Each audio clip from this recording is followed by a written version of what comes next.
Have you ever wondered what games you should keep or you should lose? Find out here at Purge Reviews. Have you ever wondered what games you should sell or you should use?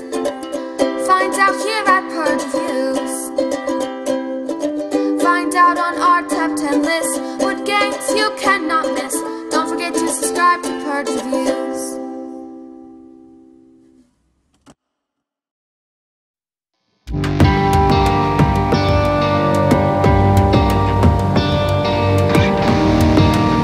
Crazy Creatures of Dr. Gloom. Yes, you must say it like that every time. This reminds me of something maybe Stronghood put out a long time ago. I have no idea when it was released. It's one of those 10s that you open up with the 3D. They used to love these. It's a fine game. I mean, we've had Lost City. It's come and gone, and that's an enjoyable experience. And I think that's enjoyable because you're playing against somebody and you're trying to get the cards that you need, but you know you're not going to get them all. When do you jump ahead? And that's interesting. And this is more you're laying cards going up and down, but it almost feels like Uno to me. I don't know. Maybe I'm wrong. Maybe it's a better version of Uno, but that doesn't make it a great game or even a good game. It's okay. It's harmless. It's a counting up and down game. Right cards, right time probably is better than strategy. You're not going to put a lot of thought into it. You can play this with anybody. I don't know that you'd want to play it with anybody, but you could. It's a very easy game. There's 2 or 3 rules in it. It's harmless. Perhaps you'd play with your kids or something. It's fine. Maybe even teach you some counting in that. It's hard pressed for me. It's okay. It's not going to... You know, it's a game you get for a couple bucks, and you'd find it later and be like, oh, did I buy this? I don't even remember having this game type of thing. And yes, that's an actual experience that I had with this game.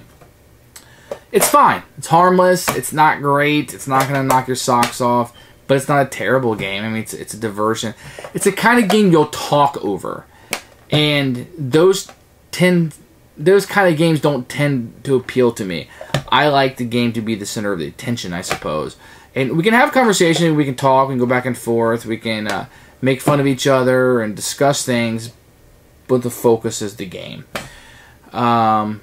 This is not. The focus is going to be interacting with people about non-game related things. We're going to be talking about other things and just throwing some cards down rather quickly. I mean, it's not going to play very long. The box has 20 minutes. I can't imagine taking more than 10. It's going to be a definite purge for me. The components for Crazy Creatures of Dr. Gloom. First of all, it comes in this little tin, which you may or may not like, but it's nice for card games because it's hard, it's got a 3D effect to it. So I like these for card games. It just makes them a little bit bulkier than perhaps they need to be. You're going to have 4 machine cards, one of each color, and they're going to look like this. And they are going to have a plus sign, the only thing that matters, a minus sign on the other side. The only thing that matters is the color and this. The rest is just for effect, which you can ignore. And then you're going to have these cards that you will play, and they'll have numbers on them, and which will be points, which you don't want to get points in this game, at the top, and they'll have colors and numbers. And you're going to have a number of these cards. The backs all look the same. I like the artwork on them, and the numbers are very easy to see. If you're colorblind, I think you're in trouble. Maybe the different aliens can decipher it, so maybe you can look at these aliens. Otherwise, good stock and very good quality cards. No problems here. Very simple, just a card game. The rules for Crazy Creatures is going to be the kind that pops out. The good thing about it is you're going to get a Nintendo Power type of advertisement on the back. It's not Nintendo. I remember in the 80s it was really big to have video game poster with like just the box art on it. Bizarre then, it's bizarre now. I get it's just advertising, but I remember some kids I knew growing up had this plastered on the wall. The rules are super simple. I mean, the rules are minimal in this. You know, you're going to go up and down. It's not going to be very difficult. The game probably lasts a little too long. It doesn't need to be as long as it is. You know, maybe a round and you're happy. But it's one of those things like golf where you're going to be trying to score the lowest possible score. Points are bad. points are bad. The rules are fine, no problems. So how do you play the game? You're going to set the game up. You're going to set all these 4 color cards to pluses. Everybody in a 4-player game is going to get 10 cards. It's different for different numbers. And 8 cards set aside. On your turn, first turn, you can play anything you want. So I'll just play 2 on yellow. The next guy, if he wanted to play yellow, he has to play something larger because it's on the plus side. So I will place a 4 on top of that. And the next guy. So this guy has a 3. He cannot play it on top of the 4. So he will have to play his 5 yellow. You not necessarily go through all the yellows like this, but I just want to illustrate the point here. And then this guy can play a 5, which is the same number. If you do that, if you play the same number that was just played on top of it, then you can either flip one of these cards or force somebody to draw a card from the deck. So let's say we want to flip this yellow, just for you. You could have flipped any of these, but just say you flipped yellow, and now when this guy comes back around, he could play the 4 on the 5, and that's kind of how it goes. And then the next guy could go, and he could play his 2, because it's lower than 4. And that would continue. You're trying to get out of cards. At the end of the game, you get points for any of these skulls at the top.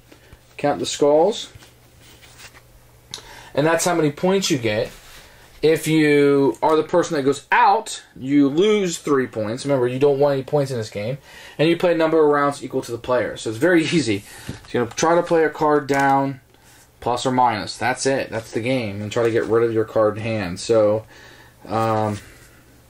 maybe Lost City without some strategies, but that is Crazy Creatures of Dr. Gloom. Who should buy this game? This game could be used. You don't care about winning and losing. You're going to play this game, you're not going to care about winning and losing. Maybe teach kids higher and lower numbers. I mean, it only goes up to 6. So, who should buy this? I mean, it's going to have to be young kids / filler. I mean, you know if you like these light card games. You know if they're for you or not. They're not for me. It's not a broken game. It's a fun game. It's a fine game. It's just not a lot to it. It's not a Lost Cities. I don't know that it's trying to be, but you're going to see the similarities when you play it, and Lost Cities is better, which is okay. You know, I like Agricola, one of the best worker placement games. Carson City, one of the best worker placement games. I like worker placement that's not as good. It's okay. It doesn't have to be the best. You know, only buy one game of each genre. It's not necessary. But I don't think this is a game that you're going to enjoy. I would definitely tell you to get it cheaply, or try it before you buy it, or know what you're walking into and know what you're getting. It's fine for what it is. It's harmless. For me, it's going to be a purge. I'll be purging this game for sure.